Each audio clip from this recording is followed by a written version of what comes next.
Today we'll be putting Harley Sportster S up against the Indian FTR 1200 in this Spec Showdown.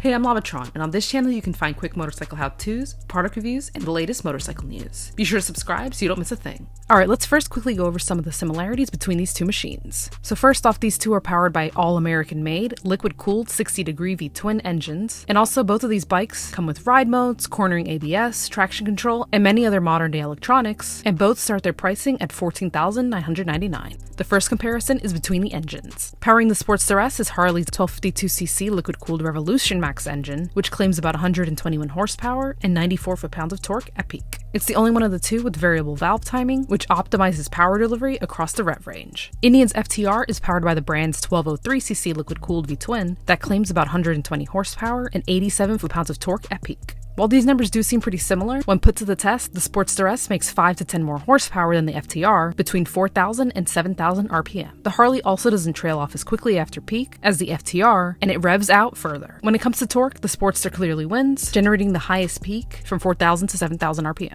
The next thing to compare is the styling. So both of these bikes are pretty tightly packaged. The designers of both of these did a great job at keeping these bikes both minimal and sporty. With the Sportster S, Harley mixed up matte and glossy finishes, and it also takes inspiration from Harley's classic bikes, like the XR750 and definitely the Fat Bob. To make this bike stand out even more than previous Sportster models, Harley ditched the famous peanut-shaped gas tank. It's been a hit or a miss with fans. Moving on to the FTR. The styling on this bike is a lot more sporty to me, with its brushed aluminum Akrapovic exhausts, that cool exposed rear shock with the red spring, matching red trim on the tires, and its high mirrors. It stands much taller than the Harley, which to me also gives it more of a stronger presence. Alright, so the final comparison is between the ergonomics. This is probably one of the biggest differences between these two bikes. The Sportster S was built with leaning in mind, so Harley made sure that the forward controls were positioned high. This bike sits at 29.6 inches up from the ground, which is a lot taller than most cruisers. While the seat on the Sportster S has a great look to it, the padding could be a little thicker for more comfort on longer rides. Also, this bike is a lot more compact around the saddle and locks in the rider, which might be a bit uncomfortable for taller riders. The FTR has riders sitting more upright with a comfortable reach to the handlebar and a slight forward leaning position. The rear set pegs have riders' feet below their hips, giving more bend in the knee. The seat on the FTR sits 32.2 inches from the ground and could be challenging for some, but the stock seat has comfortable thick padding and it's built to carry a passenger, unlike the Sportster S, which you would have to buy the passenger seat as an accessory. The FTR definitely feels more comfortable to ride for longer. So there you have it, 3 comparisons between these two very popular bikes. Let me know your thoughts down below in the comments and which you would choose. I hope you enjoyed this video. As always, ride safe and see you next time.